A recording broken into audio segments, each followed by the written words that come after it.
MDH की हल्दी मिर्ची धनिया करे कमाल। ये रंग दे, ये खुशबू दे, ये तीखा, ये कम पड़े। क्या निराला MDH मसाला।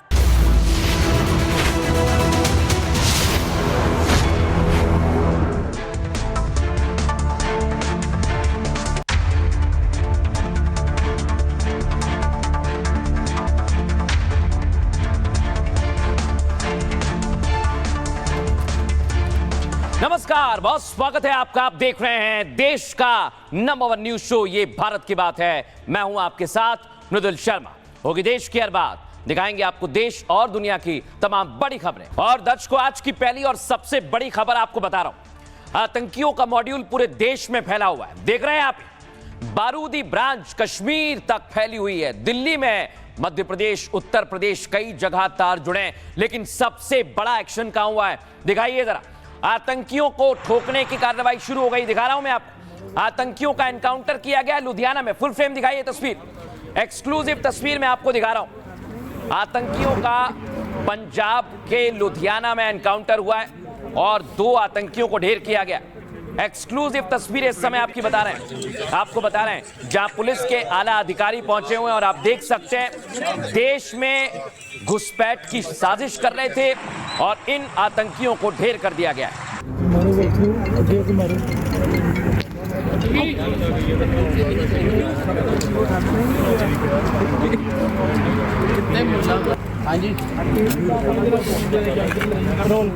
और दर्शकों, ये देखिए, 2 आतंकियों को गोली लगी है। यहां तस्वीर देख रहे हैं आप, एम्बुलेंस पहुंच गई है। फुल फ्रेम दिखाइए जरा इसे।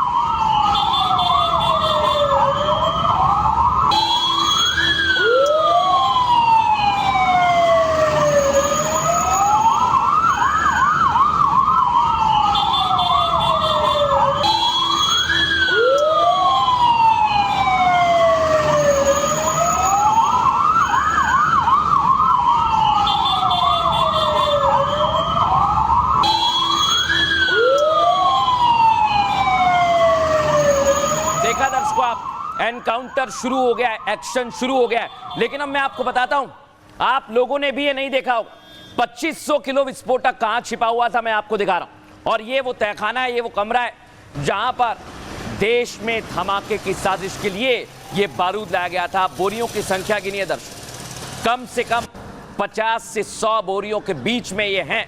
और इनको लेकर पूरी तस्वीर अब साफ हो गई है। इसका खुलासा मैं आपको आगे करूंगा। एक और तस्वीर दिखाता हूं, देखिए जरा दर्शक। ये है वो कमरा और ये जो आप देख रहे हैं, इनकी फुल फ्रेम दिखाई। कितनी बोरियां हैं विस्फोटक की, देखिए जरा, गिनिए आप इन बोरियों को। हमने आपके लिए बताया है, कम से कम 50 से 100 बोरियां हैं।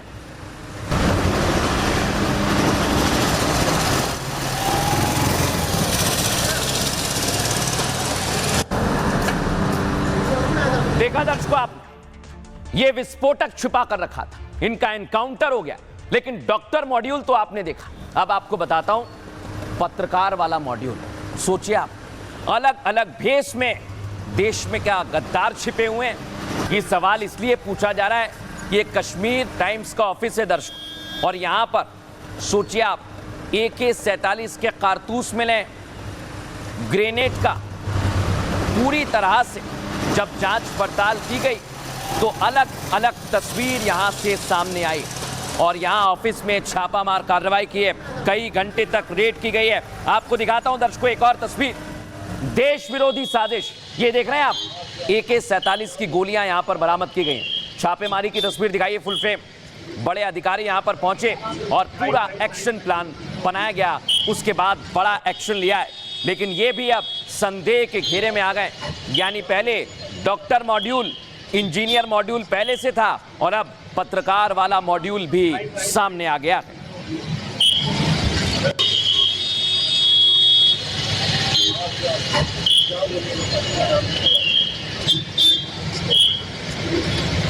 दर्शकों, देश भर में एक्शन हो रहा है और इधर ये आतंकी खुलासा कर रहे हैं। देखिए आप, ये सारे जो डॉक्टर हैं ना, ये वही हैं। कोर्ट में चारों आतंकियों की पेशी हुई है और इन्हीं से पूछताछ के बाद देश भर में बड़े बड़े खुलासे हो रहे हैं। कहीं एनकाउंटर हो रहा है तो कहीं छापामार कार्रवाई में हथियार भी बरामद किए जा रहे हैं। यानी दिल्ली ब्लास्ट से इनका कनेक्शन धीरे धीरे सामने आता जा रहा है। लेकिन अब मैं आपको बताऊंगा दर्शकों, देश के खिलाफ साजिश हो रही है और साजिश कहां से हो रही है ये दुनिया जानती है। साजिश करने वाला है पाकिस्तान, क्योंकि यहीं पर आतंकियों को पनाह दी जाती है और पाकिस्तान डोनाल्ड ट्रंप के बलबूते पर ये साजिश कर रहा है, क्योंकि पाकिस्तान के प्रोपेगेंडे में अमेरिका भी उलझ गया है। रिपोर्ट दिखाते हैं।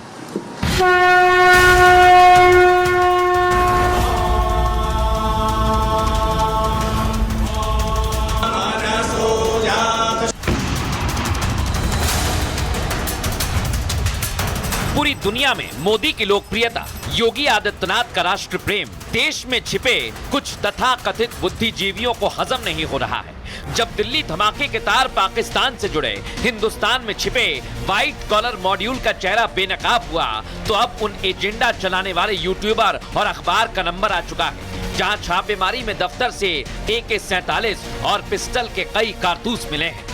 अगर वो गलत करेंगे तो गलत पे तो कार्रवाई होनी चाहिए, लेकिन खाली प्रेशराइज करने के लिए नहीं होनी चाहिए।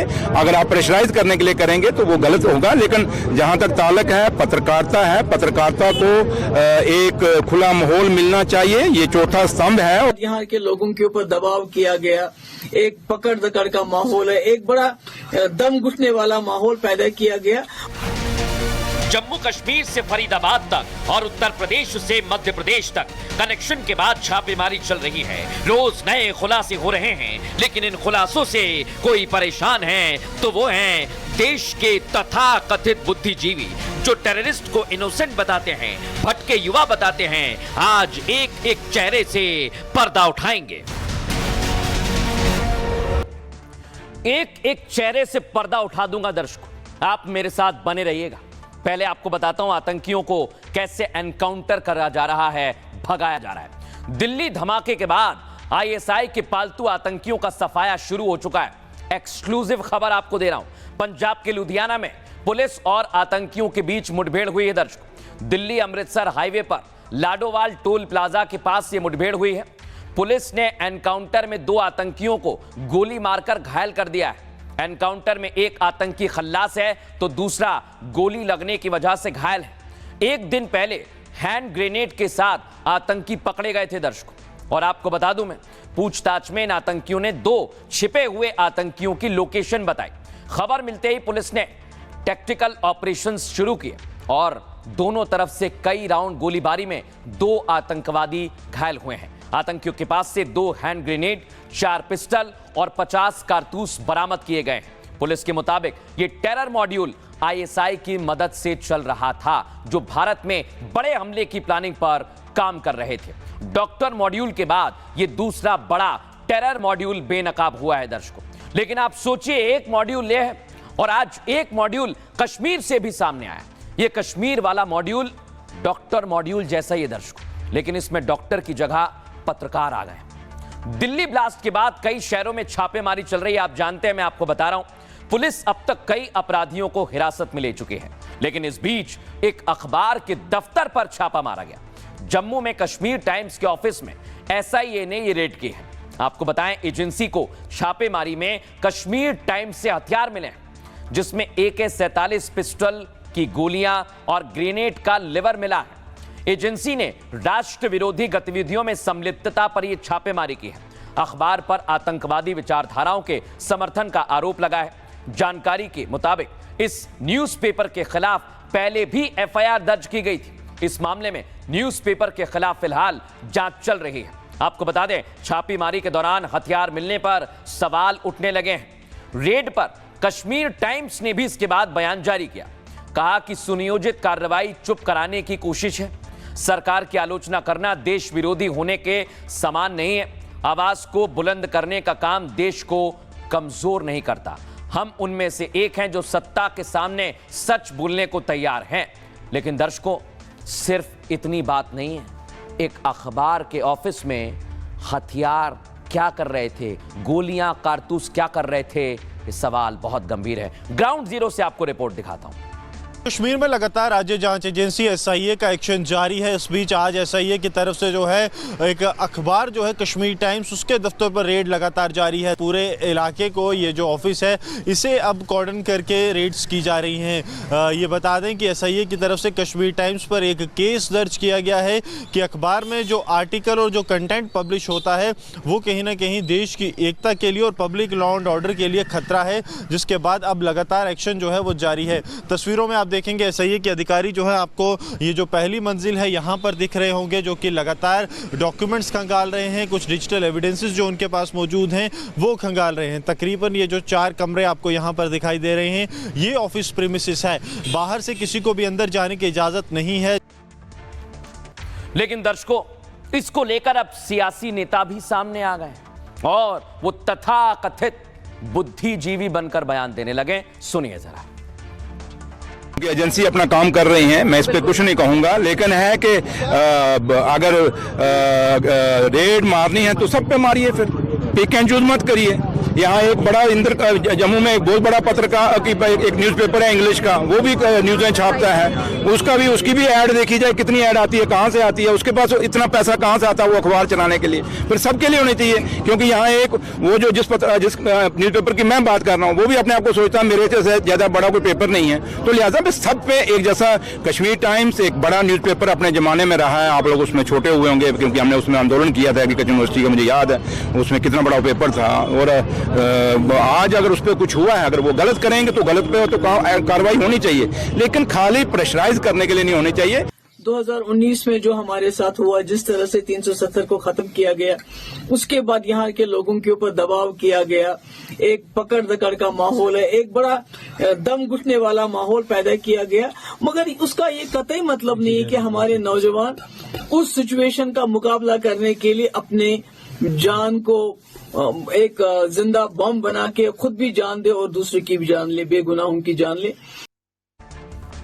अब दर्शकों, मैं आपको वो तस्वीर दिखाने वाला हूं जो आपने अभी तक नहीं देखी। वो बारूद, वो विस्फोटक मिल गया है जो आप कह रहे थे 2500 किलो विस्फोटक गया, तो गया कहां? यह है वो जगह। दर्शकों, आप देखिए जरा इसे। यहां पर 2500 किलो विस्फोटक की बोरियां, इनको दर्शकों जो किसानों का खाद होता है उसी से एक्सट्रैक्ट करके बनाया जा रहा था, अमोनियम नाइट्रेट, जिससे धमाके की पूरी साजिश रची गई थी।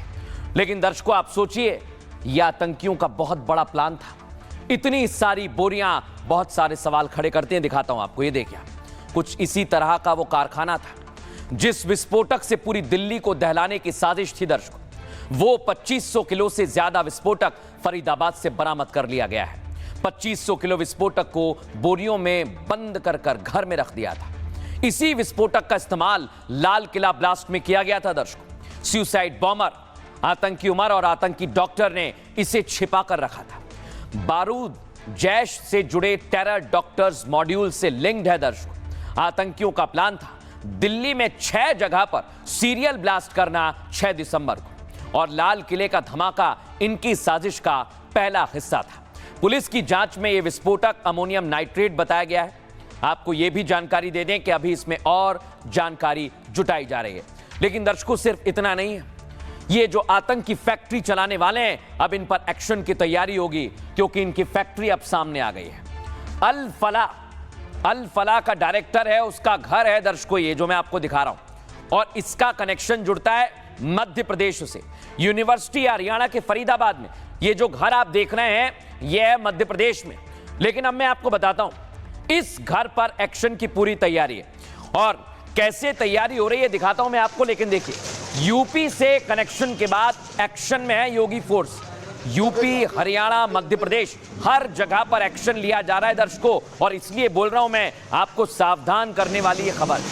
लेकिन एक्शन कैसे लिया जा रहा है? एमपी में बुलडोजर चल रहा है। सोचिए आप, यूपी फरीदाबाद में एक्शन, और बुलडोजर कहां चलेगा? मध्य प्रदेश में। दिल्ली बम धमाके में जिसका जिसका कनेक्शन सामने आया है, उन देश विरोधियों के खिलाफ अब बुलडोजर एक्शन की तैयारी भी है। यूपी में योगी आतंकियों के कनेक्शन खंगालने का आदेश दे चुके हैं, तो एमपी के इंदौर में अल फलाह के चेयरमैन पर कार्रवाई होने वाली है। जावेद अहमद का इंदौर के महू में 4 मंजिला आलीशान मकान है, जो मैं आपको दिखा रहा हूं। जावेद के इस मकान को महू छावनी परिषद ने अवैध घोषित किया है। घर के बाहर नोटिस चिपकाया और 3 दिन में खुद तोड़ने के लिए कहा गया है। साथ ही नोटिस में लिखा है अगर मकान नहीं तोड़ा तो फिर बुलडोजर चलेगा, यानी अगले 2 से 3 दिन में बुलडोजर एक्शन तय मानिए दर्शकों। बुलडोजर की बड़ी कार्रवाई देखने को यहां से मिलेगी। और आपको बताता हूं प्रशासनिक अधिकारी इसे लेकर क्या कह रहे हैं, कितनी तैयारी है, सुनिए जरा। हमारे रिकॉर्ड के हिसाब से हमाद अहमद सिद्दीकी का मकान है, जो रिकॉर्ड में उन्हीं का नाम है, ओल्ड ग्रांट प्रॉपर्टी रक्षा मंत्रालय की। और जवाद अहमद सिद्दीकी ने इसके लिए अप्लाई कर रखा नामांतरण के लिए, मकान के लिए। और नोटिस वैसे ओरिजिनल नोटिस तो पुराने हैं 96, 97, 8 विंटेज के। बाकी लेटेस्ट नोटिस जो है अभी वो अभी हमने कल इशू किया है कि इसको तत्काल हटाने के लिए। और बीच में इंटरमीडिएट भी ऐसे सूचनात्मक पत्र जारी किए गए थे। तो अभी 3 दिन का समय दिया गया, उसके बाद अगर ये नहीं करते कंप्लाई तो उसके बाद देखेंगे इसमें क्या किया जाना। जो फाइल के हिसाब से हम देख सकते हैं पुराने मकान को, तो ये लेट 90s में ये मकान पूरा ही अनाधिकृत निर्माण है। तो अभी जैसे ये अवधि खत्म होती है तो उसके बाद इस मकान की स्थिति और अगल बगल में जैसे उसकी जो कैसे हटाया जा सकता है उसको देख के एक्सपर्ट के जरिए फिर इसको करेंगे कार्रवाई। और दर्शकों अब मैं आपको बताने वाला हूं, ये जो आतंकी हैं ये अलग अलग जगह से आदेश ले रहे हैं, लेकिन इनको कहां से विस्फोटक मिल रहा है इसका भी खुलासा हो गया दर्शकों, क्योंकि पाकिस्तान इसे लेकर बौखलाहट में है।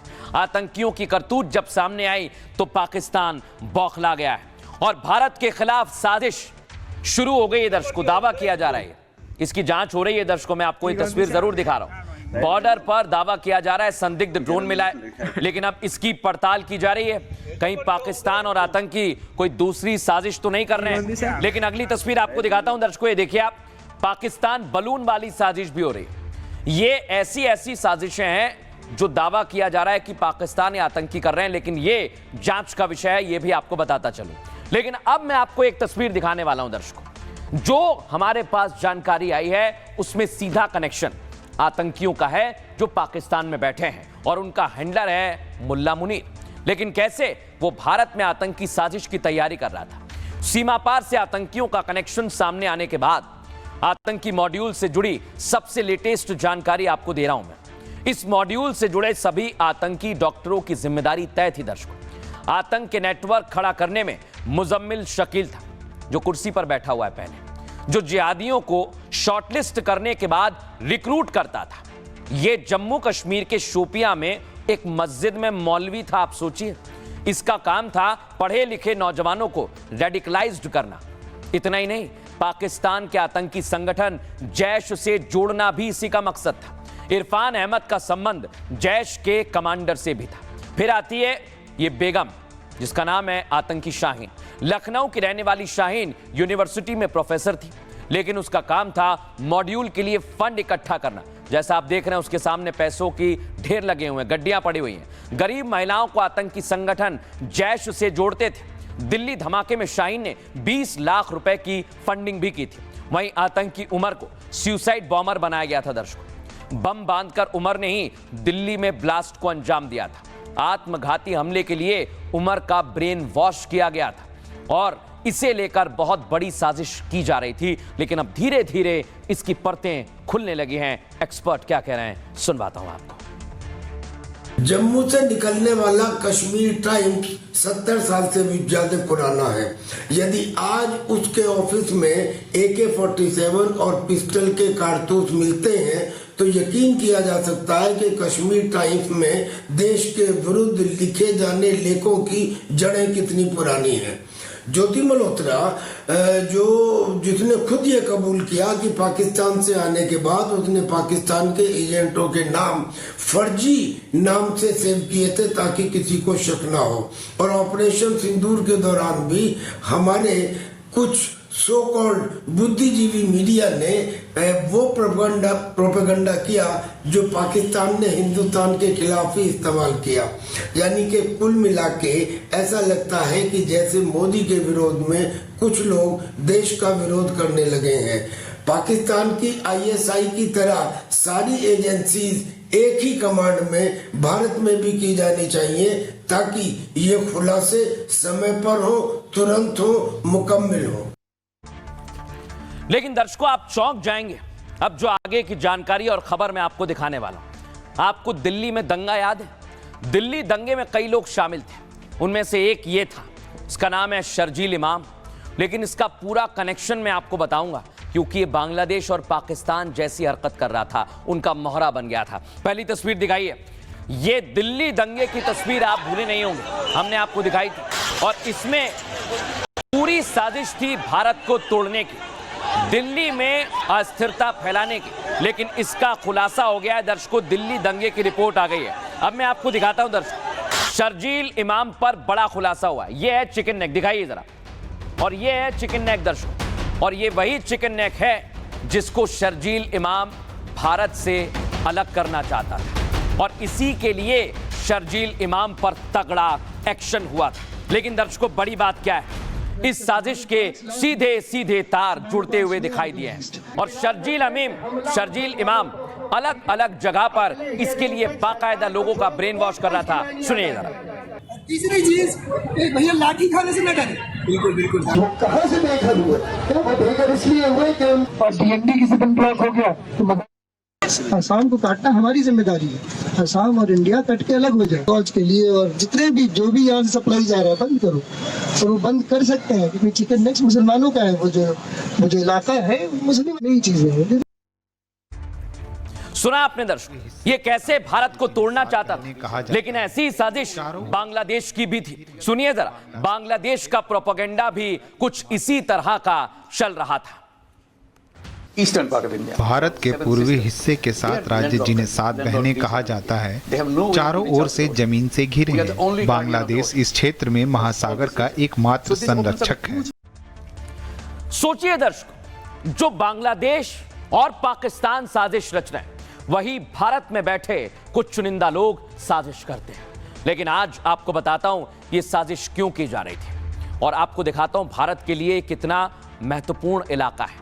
चिकन नेक, अगर आपने उसे टारगेट पर लिया तो आप भारत विरोधी हैं, देश विरोधी हैं। और बांग्लादेश से कैसी साजिश की जा रही थी दिखाता हूं मैं आपको। ये देखिए, ये 20 से 22 किलोमीटर चौड़ाई वाला क्षेत्र है दर्शकों। सोचिए आप जरा, कितना होता है 20 से 22 किलोमीटर, बहुत आसान है आना जाना। और इसकी लंबाई है 200 किलोमीटर, लेकिन ये भारत के लिए सबसे ज्यादा महत्वपूर्ण है।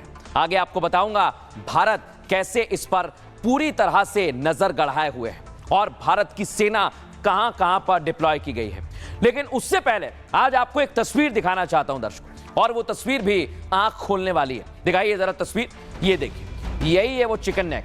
आप देखेंगे ऊंची ऊंची पहाड़ियां हैं, खूबसूरत वादियां हैं, लेकिन यही वो इलाका है जिसे खत्म करने की तैयारी की जा रही है। अब मैं आपको बताता हूं कैसे इसे खत्म करने की तैयारी में थे पाकिस्तान, बांग्लादेश, और कैसी तैयारी थी आइए जरा दिखाता हूं। ये आप देखिए, एक तरफ है मुनीर, दूसरी तरफ आप देख रहे हैं शर्जील इमाम। इनकी देश में रहकर साजिश रच रहे थे, और बांग्लादेश तो पाकिस्तान का पिट्ठू बना हुआ है जो इसी तरह की साजिश कर रहा है। रिपोर्ट आपको दिखाता हूं। असम को काटना हमारी जिम्मेदारी है। असम और इंडिया कट के अलग हो जाए। बांग्लादेश इस क्षेत्र में महासागर का एकमात्र संरक्षक है।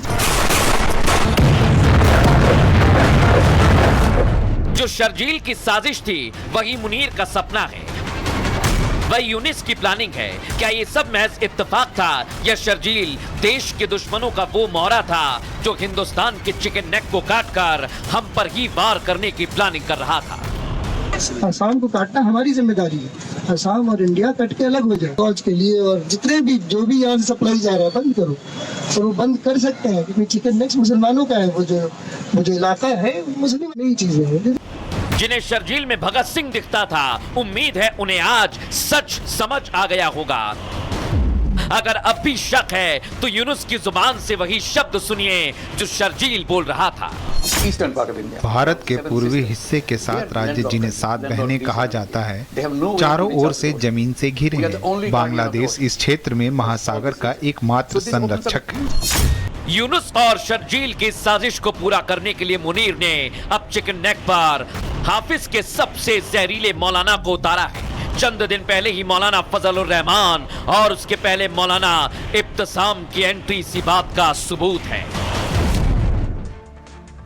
जो पाकिस्तान और बांग्लादेश साजिश कर रहे थे, वही साजिश देश में बैठकर कुछ लोग कर रहे थे दर्शकों। लेकिन अब उनका खुलासा हो गया है और दिल्ली दंगे के मास्टरमाइंड शर्जील इमाम पर बहुत बड़ा खुलासा हुआ है।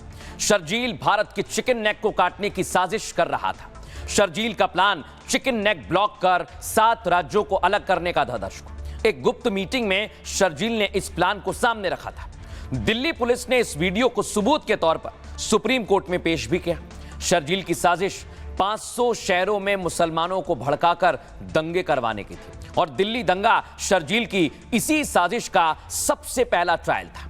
इसी वीडियो सबूत के आधार पर पुलिस ने शर्जील की जमानत का विरोध किया। पुलिस ने कहा, जब पढ़े लिखे बुद्धिजीवी आतंकवादी बन जाते हैं तो ये बुद्धिजीवी आतंकियों से कई ज्यादा खतरनाक हो जाते हैं। बयान सुनकर पता चलता है कि शर्जील की साजिश सिर्फ दंगे तक सीमित नहीं थी। शर्जील भारत के चिकन नेक को ब्लॉक करने की साजिश पर काम कर रहा था। हैरत की बात तो यह है कि इसी चिकन नेक पर पाकिस्तान और बांग्लादेश की भी नजर है दर्शकों। यानी शर्जील वो प्लान बना रहा था जिसका ख्वाब मुनीर और यूनुस देख रहा है।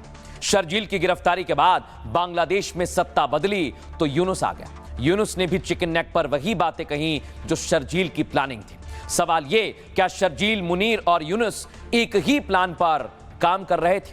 क्या शर्जील की चिकन नेक वाली प्लानिंग के पीछे किसी और का हाथ था? वो जांच में सामने आएगा। लेकिन आपको बताता हूं शर्जील इमाम लोगों को कैसे भड़का रहा था, सुनिए जरा। आसाम को काटना हमारी जिम्मेदारी है। आसाम और इंडिया कट के अलग हो जाए फौज के लिए, और जितने भी जो भी यहाँ से सप्लाई जा रहा है बंद करो।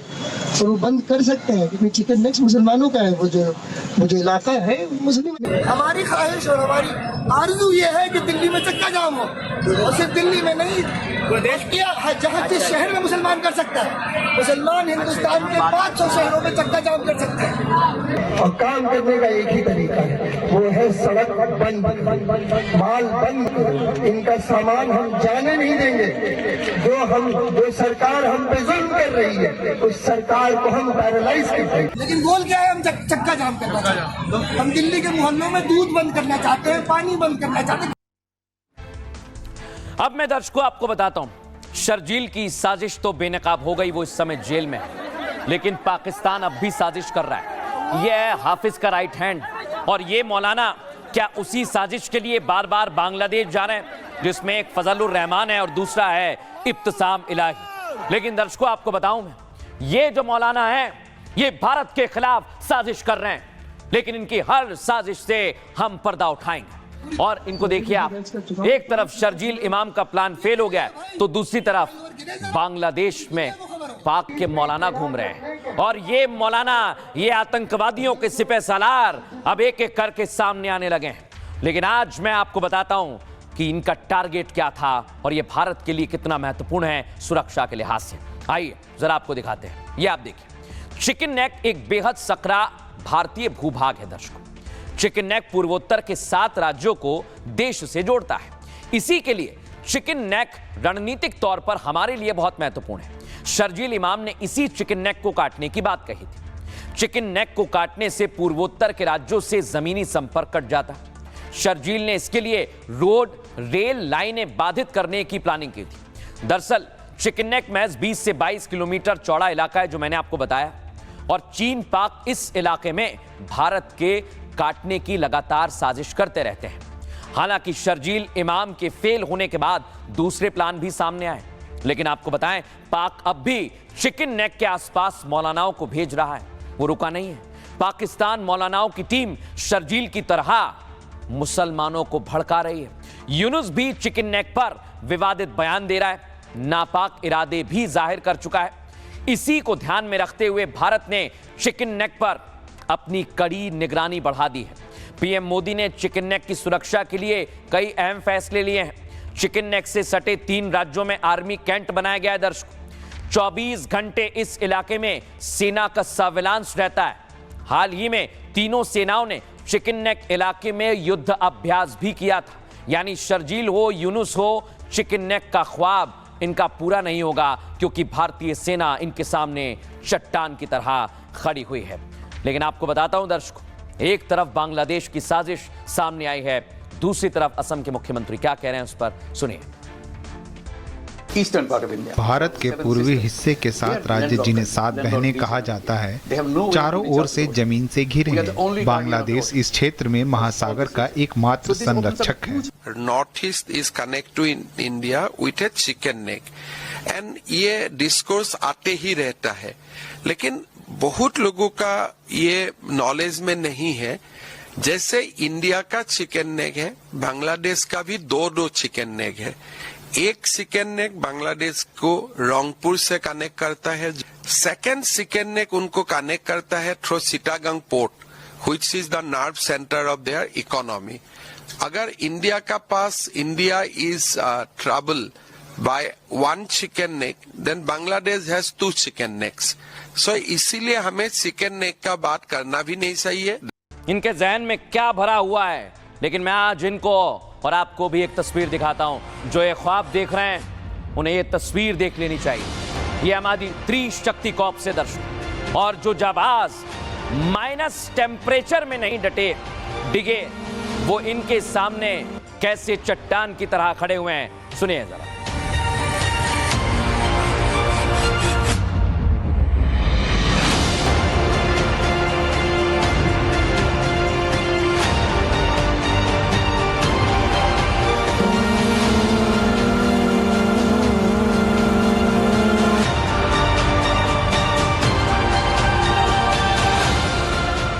देख लिया दर्शकों आपने, एक और तस्वीर देखी। ये त्रिशक्ति फोर्स है और ये पूरी तरह से तैयार है। देखिए जरा,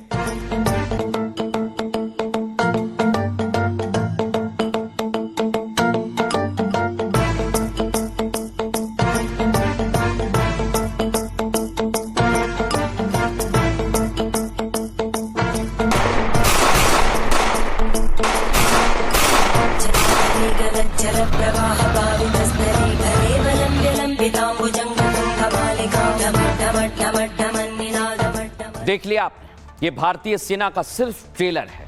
अगर एक्शन की बात आएगी तो पाकिस्तान और बांग्लादेश टिकेंगे नहीं। एक्सपर्ट इस पर क्या कह रहे हैं, सुनिए जरा। इनका एसोसिएशन जो प्रतिबंधित सीमी था, student Islamic movement of India, और इसके अलावा चरमपंथियों के साथ इनके जो संबंध हैं वो जग जाहिर है, और इनको जमानत देना जनहित में बिल्कुल औचित्यपूर्ण नहीं है। और मैं उम्मीद करता हूं जिस जोर शोर से सारे तथ्य माननीय सर्वोच्च न्यायालय के सामने प्रस्तुत किए गए हैं, उससे ये बिल्कुल स्पष्ट हो जाता है कि जनहित में इसका जेल की सलाह के पीछे ही रहना औचित्यपूर्ण है। फिक्स हो चुका है। ये आवाज केवल और केवल शर्जील इमाम की थी, जिसने उसने ये जो वीडियोस हैं ये कोई एडिटेड नहीं है, ये बिल्कुल जेन्युइन वीडियोस हैं। और इसके पहले भी इसका जो प्रीवियस कंडक्ट है या इसके जो और टुकड़े टुकड़े गैंग के सदस्य हैं उनका कंडक्ट भी बताया जाएगा, किस तरह से ये कनेक्टेड था। एक गर्दन को एक तरह से हिंदुस्तान की काटने की कोशिश की थी। बताया था कि यदि इस नेक को काट दिया जाए, 2 पार्ट में कर दिया जाए, तो आर्मी का पहुंचना वहां तक मुश्किल होगा। हिंदुस्तान को क्लियर कट एक तरह से सेडिशन की, राजद्रोह की एक डेफिनेशन के अंदर क्लियर कट तौर पर आता है। इसलिए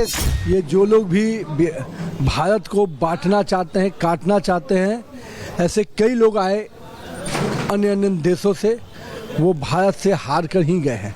भारत में उनका मंसूबा कभी पूरा नहीं होगा। लेकिन दर्शकों आप सोचिए जरा, ये गद्दार कहां से आ रहे हैं? ये घुसपैठ करके भारत में आ रहे हैं और इन्हें निकालने की तैयारी शुरू हो चुकी है। बिहार में आपने देखा कैसे इनको भगाया, अब बंगाल में भी हो गई, और बंगाल नहीं पूरे देश से घुसपैठियों को भगाने के लिए एसआईआर आ गया है। लेकिन घुसपैठिए डरने लगे। दिखाता हूं मैं आपको बंगाल की तस्वीर, ये आप देखिए, एसआईआर का विरोध शुरू हो गया है। देख रहे हैं आप, ये बांग्लादेश बॉर्डर की तस्वीर मैं आपको बता रहा हूं। अलग अलग जगह से दावा किया जा रहा है कि रोज 100 से 150 लोग बॉर्डर की तरफ भाग रहे हैं, और बॉर्डर की तरफ ही नहीं दर्शकों, आपको बताऊं कई जगह भाग रहे हैं, लेकिन इसका विरोध हो रहा है। एसआईआर का विरोध कर रही हैं विपक्षी पार्टियां, और आज जयपुर में यह विरोध हुआ है। दिखाइए जरा फुल फ्रेम। कांग्रेस के यूथ कार्यकर्ताओं ने एसआईआर को लेकर विरोध किया है, क्योंकि पूरे देश में एसआईआर लागू है।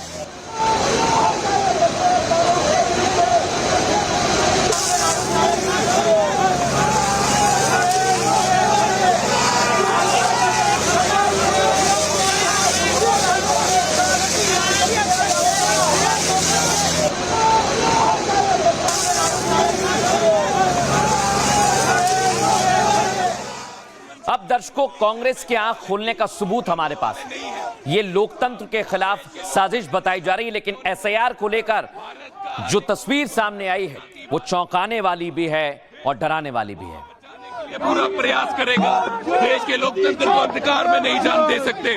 जितना मर्जी बल पुलिस के, जितना मर्जी आक्रमण बीजेपी पुलिस से हमें करवा ले, हम डरने वाले नहीं हैं। हम देश के लोकतंत्र को खत्म नहीं होने देंगे।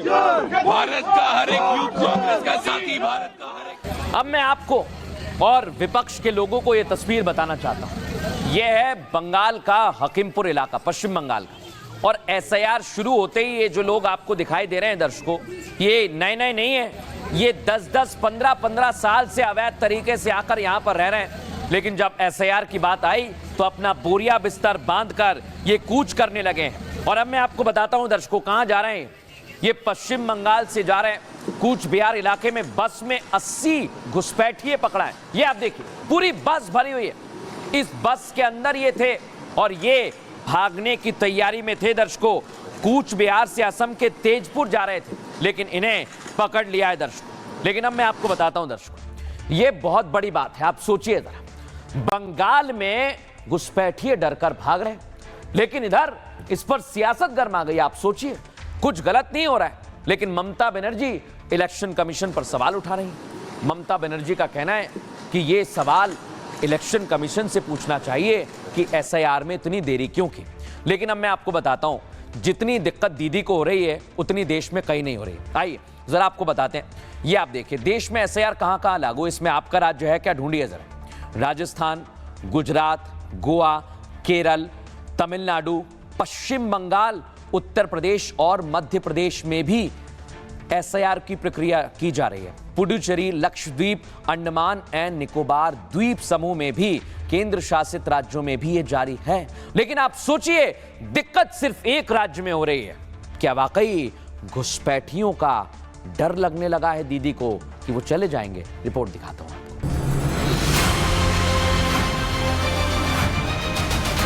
एसआईआर ने समूचे विपक्ष का सिर चकरा दिया है। पहले बिहार में सियासी संग्राम हुआ, फिर चुनाव आयोग की विश्वसनीयता पर सवाल उठा। कांग्रेस के सियासी ड्रामे में अब बंगाल की दीदी भी परेशान हो गई हैं, क्योंकि दीदी के राज्य से घुसपैठियों का निकलना शुरू हो गया है। लेकिन इन सब के बीच वोटर लिस्ट के शुद्धिकरण की प्रक्रिया जारी है, क्योंकि सवाल देश का है।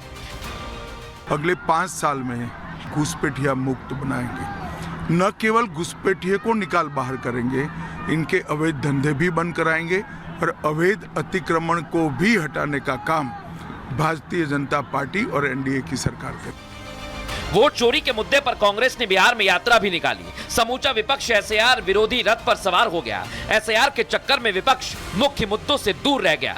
एसआईआर की प्रक्रिया तो पूरी हो गई, लेकिन विपक्ष की हालत ना माया मिली ना राम जैसी हो गई। अब दर्शकों, मैं आपको बताता हूं कि एसआईआर पर कैसे चोट की जा रही है और इसे लेकर क्या तैयारी है। आइए जरा आपको दिखाते हैं। पश्चिम बंगाल में अवैध घुसपैठी अब भाग रहे हैं दर्शकों। एसआईआर की प्रक्रिया शुरू होने के बाद से बॉर्डर पर जबरदस्त भीड़ है। पश्चिम बंगाल की सीमावर्ती इलाकों में भीड़ बढ़ गई है। 24 परगना, मुर्शिदाबाद और मालदा बॉर्डर पर भीड़ काफी ज्यादा है। हकीमपुर, सतखीरा और खुलना जिले में भी यही हाल है। ये सभी लोग बांग्लादेश जाने की फिराक में हैं। बॉर्डर पर जमा लोगों के पास कोई दस्तावेज नहीं है। घुसपैठिए बिना फेंसिंग वाला बॉर्डर चुन रहे हैं। आपको बताएं, चेक पोस्ट पर सामान लेकर लोगों की लंबी लाइन लगी हुई है। ये सालों पहले गैर कानूनी तरीके से भारत में आए थे। अब एसआईआर वेरिफिकेशन के दौरान पकड़ने के डर से घुसपैठिए सिर्फ बांग्लादेश ही नहीं जा रहे हैं, आसपास के राज्यों में भी ये भागने की फिराक में है। कूच बिहार से असम जाने वाली बस में 80 घुसपैठिए सवार थे। पुलिस ने रेड में 80 घुसपैठियों को पकड़ लिया है। इधर कांग्रेस और टीएमसी का विरोध लगातार जारी है। ममता बनर्जी ने चुनाव आयोग को चिट्ठी लिख दी है। जल्द से जल्द एसआईआर बंद करने की मांग करने लगी है। जयपुर में कांग्रेस ने एसआईआर के खिलाफ जबरदस्त प्रदर्शन किया। बावजूद इसके मतदाता सूची का शुद्धिकरण लगातार जारी है। अब मैं आपको बताता हूं टीएमसी इसे लेकर क्या कह रही है और पड़ोसी राज्य असम तक ये चिंगारी चली गई है। सुनिए जरा। Mamata ji, our honourable chief minister, strongly protest किया है, लेकिन ये हो क्या रहा है? 2001 इलेक्शन के बाद जब एसआईआर हुआ था वो 2 से अढ़ाई वर्ष टाइम वहां पर थे। यहाँ पर इलेक्शन को टारगेट करके भाजपा का पॉलिटिकली मोटिवेटेड कुछ एजेंडा फुलफिल करने के लिए ये इलेक्शन कमीशन को मिसयूज कर रहे हैं वो लोग। बहुत बढ़िया है, उन लोग को जाने दीजिए और जाना भी सही है। बांग्लादेश भारत में क्यों रहना सही है? तो अभी एसआईआर का कारण अगर जा रहा है बांग्लादेश तो हमें स्वागत करना चाहिए। अब दर्शकों मैं आपको बताता हूं, बंगाल में बीएलओ पहुंच रहे हैं जगह जगह कॉलोनीज में। ये तस्वीर जरा आपको दिखाते हैं। बूथ लेवल पर पहुंच रहे हैं बीएलओ, लेकिन इसी दौरान एक बीएलओ ने, खबर यह है कि वहां पर सुसाइड कर लिया है। लेकिन अब यह सियासी मुद्दा बन गया है। अभी हालांकि इसको लेकर ममता बनर्जी ने सियासत शुरू कर दी है और वो कह रही हैं कि मुझे गहरा दुख पहुंचा है। एसआईआर की प्रक्रिया से 28 लोगों की जान चली गई। लेकिन क्या दर्शकों ये सिर्फ एक प्रोपेगेंडा है? क्योंकि एकाएक एसआईआर की शुरू होते ऐसा क्या हो गया? बीएलओ तो घर घर पहले भी जाते थे, लेकिन इसे लेकर कैसी कार्रवाई की जा रही है, आइए जरा मैं आपको बताता हूं। बंगाल में कई लोगों की मौत हो चुकी है। दावा है कि एसआईआर की वजह से लोगों ने दम तोड़ दिया है। सीएम ममता बनर्जी ने यह बड़ा दावा किया है। उन्होंने कहा 28 लोगों की मौत हो चुकी है। ममता ने इसके लिए चुनाव आयोग को दोषी माना है। ममता बनर्जी ने सोशल मीडिया पर पोस्ट भी लिखा, बाकायदा देश से निकाले जाने के डर से खुदकुशी हो रही है। दीदी ने बीएलओ पर ज्यादा प्रेशराइज होने पर दबाव बनाने का भी आरोप लगाया है। कहा है कि चुनाव आयोग के दबाव में बीएलओ जान दे रहे हैं। बुधवार को एक महिला बीएलओ का शव फंदे से लटका हुआ मिला। परिवार का दावा है कि एसआईआर के दबाव के चलते ऐसा किया गया है। अब ममता दीदी इसे चुनावी मुद्दा बनाने में लगे हुए हैं। ममता ने कहा अगर मौत नहीं रुकी तो गंभीर परिणाम भुगतने होंगे और इसको लेकर अब सियासत भी गर्मा गई है। सुनिए जरा क्या कुछ कहा गया। हमारी चीफ मिनिस्टर वो तो हैबिचुएटेड लायर है, तो इसीलिए जब उन्होंने इस तरह की गलत इल्जाम देते हैं, मुझे ऐसा लगता है कि ईसीआई को इन्वेस्टिगेट करना चाहिए उनके ही खिलाफ। जनता का विश्वास कांग्रेस पर नहीं है, कांग्रेस की गारंटियों पर नहीं है, इसलिए बार बार वो चुनाव हारते हैं और हारने से पहले और बाद में है। हार का ठीकरा कभी चुनाव आयोग पर, कभी ईवीएम पर, कभी वीवीपैट पर, कभी एसआईआर पर फोड़ते हैं। सच्चाई यह है कि जनता ने कांग्रेस और सहयोगी दलों को नकारा है क्योंकि ये लोग घुसपैठियों को शरण देने का काम करते हैं। एसआईआर पर सवाल करने वाले जनता की नजर में स्वयं सवाल के घेरे में आ गए हैं। मतदाता सूची के शुद्धिकरण का जो अभियान है वो लोकतंत्र की मजबूती के लिए पवित्र महायज्ञ है और इसमें जो बाधा डालने की कोशिश कर रहे हैं। सवाल इस बात का है कि जो एसआईआर हो रहा है वो विधानसभा सूची को लेकर हो रहा है। पंचायत की सूची अलग है, नगर निगम की सूची अलग है, लोकसभा चुनाव की सूची अलग है। फिर आप कहते हैं कि आधार को हम लिंक नहीं करेंगे, तो आधार लिंक नहीं होगा तो भारतीय जनता पार्टी के जो सांसद हैं जो दिल्ली में वोट डालते हैं, वे बिहार में डालते हैं, हो सकता है आने वाले दिनों में आपको बंगाल में नजर आए, बंगाल का वोट पड़ जाए तो उत्तर प्रदेश में नजर आए। आखिर ये कैसी एसआईआर है? लेकिन दर्शकों आप सोचिए, ये भागकर कहां जा रहे हैं? क्या बांग्लादेश जा रहे हैं? नहीं, ऐसा नहीं है। ये पड़ोस के राज्यों में घुसने लगे हैं। देख रहे हैं यहाँ पे अरुणाचल प्रदेश में घुसपैठियों के खिलाफ वहां के ट्राइब्स ने एक अभियान शुरू कर दिया है। हमारे भारतीयों ने कहा कि यहाँ पर हम घुसपैठियों को घुसने नहीं देंगे। देख सकता है यहाँ में अब लोग मुस्लिम है ना, यहाँ में मुस्लिम कहाँ है? यहाँ में मुस्लिम भी होगा तो ना यहाँ में। अभी यहाँ में तो आप देख रहे हैं एक भी हमारा लोकल आदमी है। अब मैं आपको सुनवाता हूँ, ये देखिए आप अरुणाचल में रोहिंग्याओं की खैर नहीं, सुनिए जरा हमारे भारतीय वहाँ अरुणाचली कैसे विरोध कर रहे हैं। इसको आज हम बर्बाद देख रहे हैं, आज नहीं तो कभी नहीं। आज एक सुल्तान निकला है, काल सो निकल जाएगा। इसलिए ये लोग को आज हम लोग खत्म नहीं करेगा, इसको आज हम बर्बाद नहीं करेगा तो ये मियाँ जो एक ना एक दिन हमारा स्थिति खत्म कर देगा। लेकिन दर्शकों ये खतरे की खबर है। क्या वाकई ये लोग आपके राज्य में भी आ सकते हैं? क्योंकि अरुणाचल प्रदेश में घुसपैठियों का विरोध शुरू हो गया है। स्थानीय लोग अवैध तरीके से रहने वालों को चेतावनी दे रहे हैं। बांग्लादेशी मुसलमानों को कह रहे हैं कि आप यहां से जाइए। लोगों का कहना है रोहिंग्या मुसलमान की आबादी अरुणाचल में बढ़ रही है। दरअसल घुसपैठी अब अरुणाचल प्रदेश की ओर रुख कर रहे हैं। अरुणाचल प्रदेश की सीमा असम और नागालैंड से लगती है। चीन, म्यांमार और भूटान से भी अरुणाचल की सीमा सटी हुई है। घुसपैठ पर लगाम लगाने के लिए राज्य सरकार ने भी बड़ा फैसला लिया। सरकार ने इन पर लाइन परमिट लागू करने का निर्देश दिया है। ये एक प्रकार का दस्तावेज है जो राज्य सरकार देती है। संरक्षित प्रदेशों में भारतीय नागरिकों को दिया जाता है। इससे अवैध घुसपैठ को बहुत हद तक रोका जाता है। अरुणाचल में स्थानीय संगठन भी अब मैदान में आ गए और वो क्या कह रहे हैं सुनवाता हूं आपको। सरकार को बोल रहे हैं हम लोग को ज्यादा नहीं 1 वीक का टाइम दो, जितना यहाँ बांग्लादेशी पूरा कदर देगा, टाइम नहीं लगेगा यहाँ हटाने के लिए। हमारा जो मुख्यमंत्री है आपको भी हम सवाल करता है कि आपका मोम्पा जगह में तवांग में ये प्रॉब्लम नहीं होगा बोल के आप इसको वो देख के अनदेखा कर रहे हैं क्या? ये लिकोना जो है, ये गलत सिस्टम जो है, गलत ट्रेंड जो है, सरकार से भी तो बहुत बड़ा चूक हो रहा है। तो हम लोग का अल्टीमेटम खत्म होगा, डेफिनेटली हम लोग को जो कंपेल होगा डेमोक्रेटिक मूवमेंट करने के लिए। इसमें कोई भी एंगल से हम लोग बैक नहीं हो। हम ये काम करने के लिए, समाज का काम करने के लिए किसी से परमिशन का जरूरत नहीं है हम लोग को, बिल्कुल जरूरत नहीं है। और हम लोग स्टैंड है इसमें, कोई भी एंगल में, कोई भी पोर्शन से हम रेडी है इसको फाइट करने के लिए।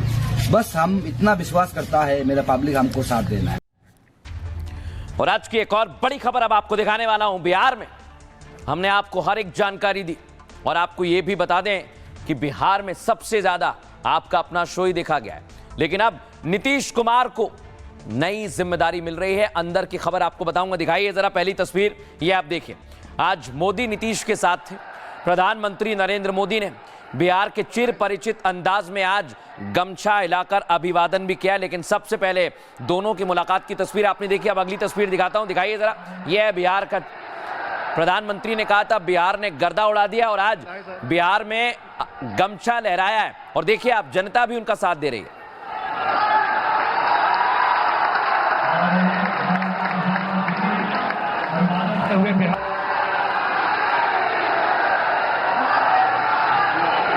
बधाई सर। लेकिन आज ये तस्वीर देखनी चाहिए आपको, देखिए जरा, दोनों की बॉन्डिंग है। इसका मतलब एनडीए काफी मजबूत है और ये तस्वीर बताने के लिए काफी है कि यहां से सियासत में इस तस्वीर को देखा जाएगा, एनडीए और ज्यादा मजबूत हो गई है।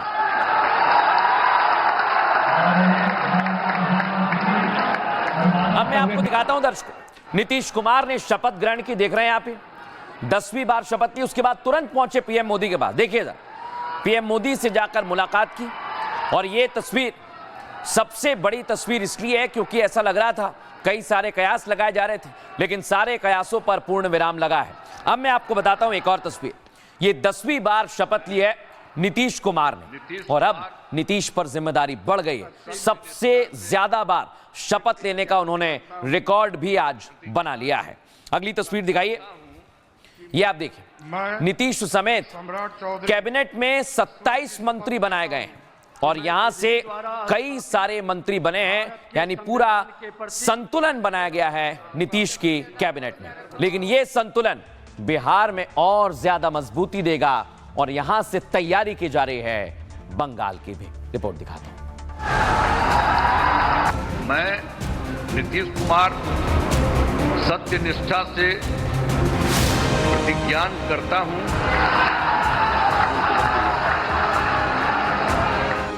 जितनी बड़ी जीत उतनी बड़ी जिम्मेदारी। नीतीश ने एक बार फिर बिहार की कमान संभाल ली है। नीतीश कुमार सत्य निष्ठा से सच्ची श्रद्धा और निष्ठा रखूंगा। पटना के गांधी मैदान में लाखों लोगों की मौजूदगी में अपने 26 मंत्रियों के साथ शपथ ली। बड़ी जीत बड़ी जिम्मेदारियों को भी लेकर आती है। उन जिम्मेदारियों का एहसास है मुझे।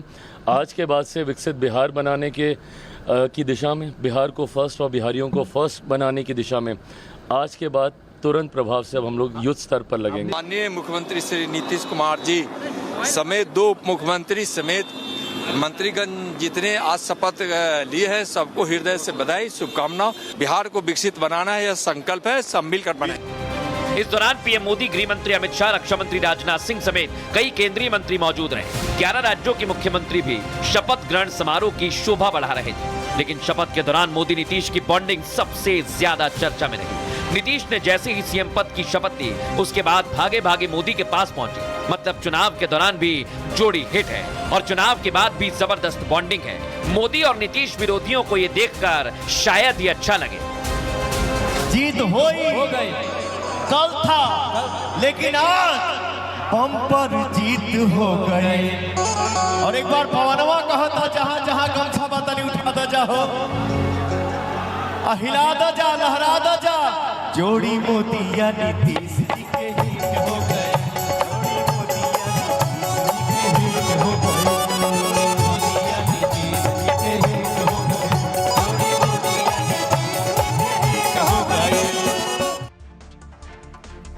अब दर्शकों मैं आपको बताता हूं, 10वीं बार शपथ ली है, लेकिन चर्चा की जा रही है नीतीश के रिकॉर्ड की भी। दर्शकों, नीतीश कुमार 10वीं बार बिहार के मुख्यमंत्री बन गए हैं। गांधी मैदान में उन्हें सीएम पद की शपथ दिलाई गई। आपको बताएं, नीतीश कुमार के साथ 26 और मंत्रियों ने शपथ ली है। बीजेपी से 14 मंत्री, जेडीयू से सीएम समेत 9 मंत्री बने हैं।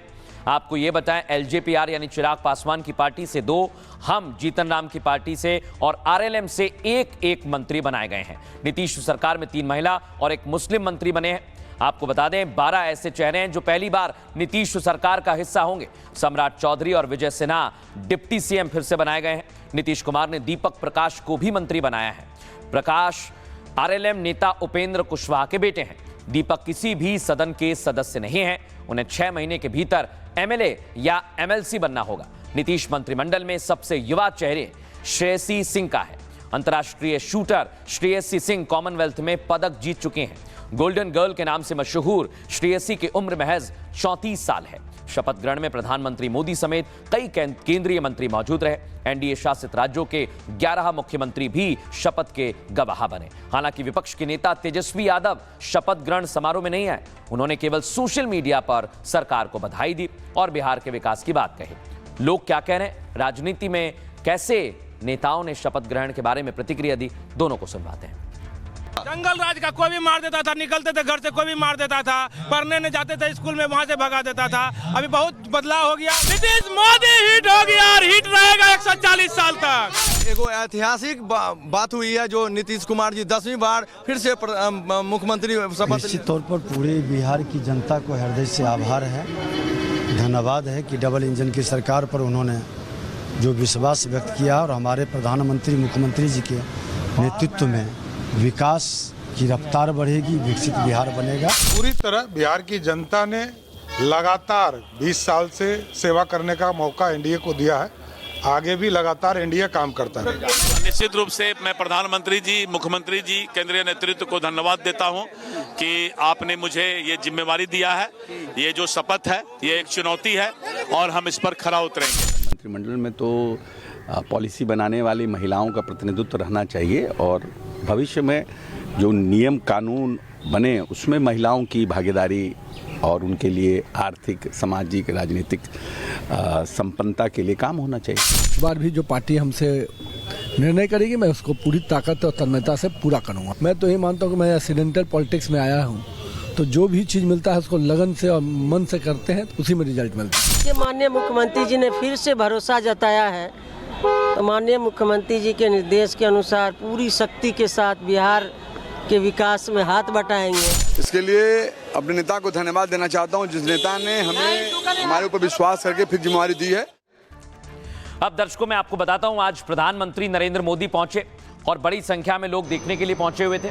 हेलीकॉप्टर से प्रधानमंत्री सीधे गांधी मैदान में उतरे, शपथ ग्रहण में शामिल हुए और कई नेताओं ने उनका स्वागत किया। और अब मैं आपको बताऊं, सीधे इसके बाद प्रधानमंत्री नरेंद्र मोदी, यहाँ देखें आप, नीतीश कुमार भी मौजूद थे। जब पहुंचे तो उनके पैर भी छुए और उसके बाद प्रधानमंत्री नरेंद्र मोदी वहां से निकल गए। ये आप देखिए, रोका प्रधानमंत्री नरेंद्र मोदी ने उन्हें और उसके बाद प्रधानमंत्री निकल गए।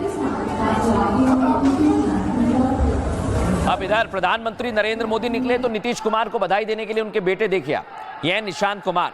और ये तस्वीर आज बिहार में नीतीश की शपथ के बाद चर्चा का विषय बनी हुई है। निशांत कुमार काफी खुश नजर आए और नीतीश कुमार के पैर छूकर उन्होंने आशीर्वाद लिया। लेकिन अब मैं आपको बताता हूं, बिहार में जाति फैक्टर की बात की जा रही है, तो किस से पार्टी से कौन कौन मंत्री बनाए, पहले आपको नाम दिखाता हूं। 5 दलित मंत्री कौन है? लखेंद्र रोशन बीजेपी से, सुनील कुमार जेडीयू से, अशोक चौधरी जेडीयू से, संजय पासवान एलजेपी से और संतोष कुमार सुमन हम पार्टी से बनाए हैं। कुर्मी और कुशवाहा के भी 5 मंत्री बने। खुद नीतीश कुमार सीएम है जेडीयू से, सम्राट चौधरी उप मुख्यमंत्री है बीजेपी से, सुरेंद्र मेहता बीजेपी से, श्रवण कुमार जेडीयू से, दीपक प्रकाश आरएलएम से बनाए गए हैं। वैश्य से भी 4 मंत्री आते हैं। समाज से दिलीप जायसवाल हैं, बीजेपी के अध्यक्ष रहे, नारायण प्रसाद बीजेपी से, प्रमोद कुमार बीजेपी से, अरुण शंकर प्रसाद बीजेपी से मंत्री बनाए गए हैं। राजपूत से लेसी सिंह है, महिला चेहरा है, श्रेयसी सिंह ये भी महिलाएं बीजेपी से हैं, संजय कुमार सिंह एलजेपी से और संजय सिंह टाइगर बीजेपी से मंत्री बनाए गए हैं। भूमिहार 2 बने, जिसमें सबसे बड़ा नाम है विजय सिन्हा का, उप मुख्यमंत्री बने, और विजय कुमार चौधरी जेडीयू से बने। और 2 मल्ला भी हैं, मदन सैनी और रमा निषाद। रमा निषाद महिला चेहरा है, बीजेपी के हैं। यादव 2 मंत्री बने, रामकृपाल यादव ये बड़ा चेहरा है, लालू के सिपह सलार रहे। और एक कायस्थ मंत्री बने नितिन नबीन, और एक मुस्लिम चेहरा भी कैबिनेट का हिस्सा है, जमा खान जेडीयू से। लेकिन इसे लेकर बिहार में सियासी लोग क्या कह रहे हैं, सुनिए जरा। नीतीश कुमार जी का एक लंबा अनुभव और डबल इंजन सरकार ने बिहार के विकास के लिए, बिहार के आकांक्षाओं की पूर्ति करने के लिए जो सार्थक प्रयास किए हैं, आज वह यहाँ पर देखने को मिल रहा है और बिहार की जनता जनार्दन ने उस पर ही अपनी मोहर लगाई है। मैं बिहार की जनता का इस अवसर पर हृदय से अभिनंदन करता हूं। डबल इंजन की सरकार है जो देश के अंदर मानक स्थापित कर रही है। बिहार का विकास आगे बढ़ा है, वो अनवरत रूप से आगे बढ़ेगा, अभूतपूर्व रूप से आगे बढ़ेगा। ऐतिहासिक काम यहाँ पर होंगे और जो औद्योगिकरण, किसानों के हित में, महिलाओं के हित में, नौजवानों के हित में योजनाएं हैं, वह भी तेजी से आगे बढ़ेगी और बिहार विकास के पथ पर निर्बाध गति से आगे जाए। एनडीए की सरकार जनता के कल्याणकारी कामों को लेकर आगे बढ़े। मैं अपनी ओर से मध्य प्रदेश सरकार की ओर से शुभकामना दे रहा हूँ। ऐतिहासिक शपथ ग्रहण हुआ है, माननीय प्रधानमंत्री श्री नरेंद्र मोदी जी की मौजूदगी में हुआ है और इस शपथ ग्रहण के बाद जो बिहार की जनता ने जनादेश दिया है उसको पूरा करने के लिए डबल इंजन की सरकार पूरी स्पीड से, पूरी जिम्मेदारी से आगे बढ़ेगी। लोगों ने जो लैंडस्लाइड विक्ट्री दी हुई है, ये बिहार की जनता का भी अभिनंदन करता हूँ। उन्होंने विकास राज को स्वीकारा है और जंगल राज को नकारा है। डेवलपमेंट और कानून व्यवस्था, ये जो पहले जो यहाँ का माहौल था उसको पूरी तरह बदल कर दिया है। अब लोगों का राज्य यहाँ पर है, गुंडा राज खत्म है। अब दर्शकों, जो खबर मैं आपको दिखाने वाला हूं वो आज आपको देखनी चाहिए और आप भी कहेंगे क्या वाकई आज भी इस देश में ऐसे शिक्षक मौजूद हैं? सवाल कई सारे हैं, लेकिन एक बच्चा अपनों को छोड़कर चला गया। उसने सिर्फ लिखा आई एम सॉरी। आपको बताता हूं दर्शकों, ये खबर आई है, ये है शौर्य जो अब इस दुनिया में नहीं है। परिवार के साथ शौर्य काफी ज्यादा घुले मिले थे, लेकिन परिवार के साथ अब वो नहीं रहे क्योंकि उन्होंने आत्महत्या कर ली है। लेकिन दर्शकों, आत्महत्या की वजह आपको चौंका देगी। दिखाइए जरा तस्वीर। स्कूल में टीचर की प्रताड़ना से, अपमान से तंग आकर यह कदम उठाया। परिवार वाले आज न्याय की मांग को लेकर वहां प्रदर्शन के लिए भी पहुंचे और कई सारे उसके दोस्त भी पहुंचे हैं जो अपने दोस्त के लिए न्याय मांग रहे हैं। Justice for Shaurya, justice for Shaurya, justice for Shaurya, justice for Shaurya, justice for Shaurya, justice for Shaurya, justice for Shaurya, we want justice, we want justice, we want justice. लेकिन दर्शकों, आज आपको मैं पूरी खबर बताऊंगा। ये खबर आपको देखनी चाहिए। मैं बार बार इसलिए कह रहा हूं क्योंकि अगर आपके घर में बच्चा है या आप खुद पेरेंट हैं तो आप समझिए, जिंदगी बहुत मुश्किल से मिलती है। लाख मन्नत और मिन्नतों के बाद जिंदगी नसीब होती है। ये मन्नत और मिन्नतें करता कौन है? माँ बाप, दादा दादी, नाना नानी वगैरह वगैरह। लेकिन जिंदगी नसीब होने के बाद कोई इसे खुद खत्म कर ले तो तकलीफ होती है। किसी परिवार के लिए यह ऐसी तकलीफ होती है जिसका दर्द, जिसकी टीस हमेशा के लिए सालती रहती है। और दिल्ली में ऐसा ही एक दर्द 16 साल के छात्र शौर्य ने अपने माँ बाप को दिया है, अपने परिवार को दे दिया है, जिसका गम परिवार भुलाए नहीं भूलेगा, जिसकी याद जिंदा शरीर में मुर्दे जैसा एहसास कराएगी। दिल्ली के करोल बाग निवासी शौर्य पाटिल ने राजेंद्र प्लेस मेट्रो स्टेशन से कूदकर अपनी जान दे दी। सोचिए आप, 16 साल का शौर्य इसी स्कूल में पढ़ता था। शौर्य सेंट कोलंबा स्कूल में 10वीं का छात्र था। आरोप है कि स्कूल के शिक्षकों ने उसे खूब प्रताड़ित किया। छोटी छोटी बातों पर अपमानित करना, डांटना आम बात थी दर्शकों। आरोप है कि शिकायत के बाद भी प्रिंसिपल ने कोई कदम नहीं उठाया। क्या कह रहे हैं परिवार वाले, पहले आप वो सुनिए। पुलिस कंप्लेंट कल सुबह हमने एफआईआर दर्ज कराई है, उसमें भी हमें 2-3 घंटे काफ़ी मशक्कत करनी पड़ी टीचर्स के नाम ना डालने के लिए। शायद दबाव आ रहा होगा पुलिस पे भी। बच्चे ने सुसाइड नहीं किया, इस बच्चे की हत्या की गई है। जो टीचर्स इन्वॉल्व है उनको अरेस्ट किया जाए, उनको नौकरी से निकाला जाए और प्रिंसिपल को भी इसमें इन्वॉल्व किया जाए और उनको ना छोड़े। अगर इनको छोड़ेंगे हम बहुत आगे तक, हम शौर्य को जस्टिस दिला पाए हम मानेंगे नहीं। हम तो खैर उसके चाचा है, हम पे ये बीत रहे, उसके माँ बाप मम्मी पापा पे क्या बीत रही होगी, ये सोचने वाली बात। ये सुसाइड नहीं, टोटली मर्डर है बाय टीचर्स, क्योंकि टीचर्स का इतना हैरेसमेंट करना ठीक नहीं है। आज के इतने अच्छे स्कूलों में हम बच्चों को पढ़ा रहे हैं, उसके बाद भी ऐसी घटनाएं हो रही हैं, ये दिल्ली के लिए ठीक नहीं है। बहुत बड़ा अपराध हो गया, मतलब बच्चे के साथ बहुत गलत हो गया। मतलब पूरा गाँव रो रहा है इस टाइम, इतना मातम में घर में चूल्हे तक नहीं जले, ऐसा ये हो गया। मतलब सुसाइड नोट में टीचरों का नाम भी लिखा हुआ है कि इन स्कूल के टीचरों ने हमें परेशान किया, जिसकी वजह। सुना आपने। दरअसल ये खुदकुशी दर्शकों झकझोर देने वाली है। इस घटना के बाद से स्कूल के सामने लगातार प्रदर्शन हो रहा है। स्कूल में पढ़ने वाले बच्चों के पेरेंट्स का गुस्सा 7वें आसमान पर है। पुलिस ने मामला दर्ज कर लिया है।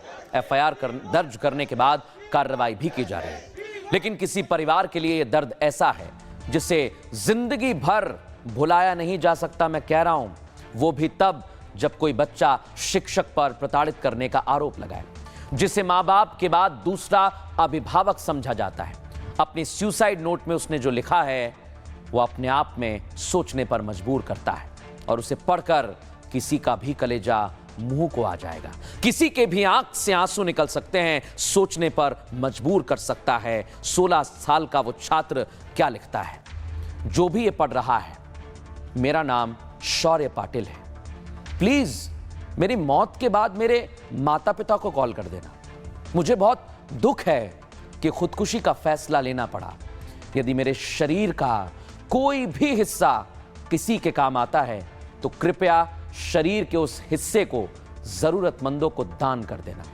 मेरे माता पिता, आपने मेरे लिए बहुत कुछ किया। I am sorry. मैं आपको कुछ नहीं दे पाया, सॉरी भैया। मैं बदतमीज था, मैंने आपको वो सम्मान नहीं दिया जो मुझे अपने बड़े भाई को देना चाहिए था। सॉरी मम्मी, मैंने आपका दिल तोड़ दिया।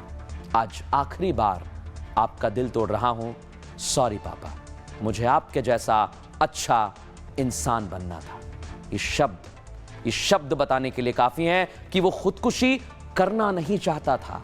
वो जानता था कि ये बड़ी गलती है, इसलिए मेट्रो स्टेशन पर बैग रखकर 2 से 3 मिनट तक सोचता रहा। लेकिन आखिरकार उसने ऐसा फैसला लिया जिसे उसके परिवार वाले याद रखेंगे।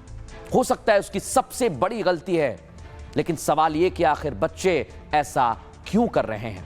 क्या इसके लिए केवल वो शिक्षक जिम्मेदार हैं जिन पर आरोप लगे हैं, या समाज, आस पड़ोस, आपकी, हमारी जिम्मेदारी भी इसमें बहुत बड़ी है? मनोवैज्ञानिक क्या कह रहे हैं, सुनवाता हूं आपको। बच्चों के अंदर एक इमोशनल वैल्यूज़ हैं, वो इमोशनल हैं, भावनात्मक हैं, और वो चीज़ उनके अंदर दबी हुई है।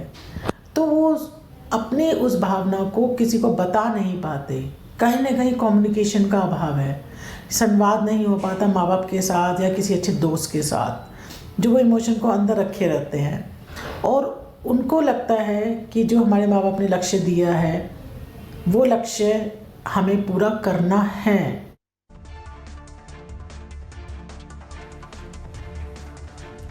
और दर्शकों आगे बढ़ेंगे और बढ़ेंगे आज के सूत्र की तरफ। मनुष्य के जीवन में उतार चढ़ाव तो आते रहते हैं। इंसान को उस वक्त तनाव नहीं लेना चाहिए। संघर्ष के समय चेहरे से मुस्कान गायब हो जाती है, लेकिन स्वामी विवेकानंद कहते हैं हंसी कभी भी चेहरे से जानी नहीं चाहिए। हंसी के कई फायदे हैं। हंसने से हम अपने दुख भूल जाते हैं, इससे हमारे स्वास्थ्य में सुधार होता है, तनाव से राहत मिलती है और हमारे विचार सकारात्मक बनते हैं, पॉजिटिव बनते हैं। हंसना हमारी सेहत के लिए अच्छा है, इसलिए हम लगातार आपसे कहेंगे हंसते मुस्कुराते रहिए। एक छोटा सा ब्रेक ले रहे हैं, खबरें लगातार जारी हैं। नमस्कार।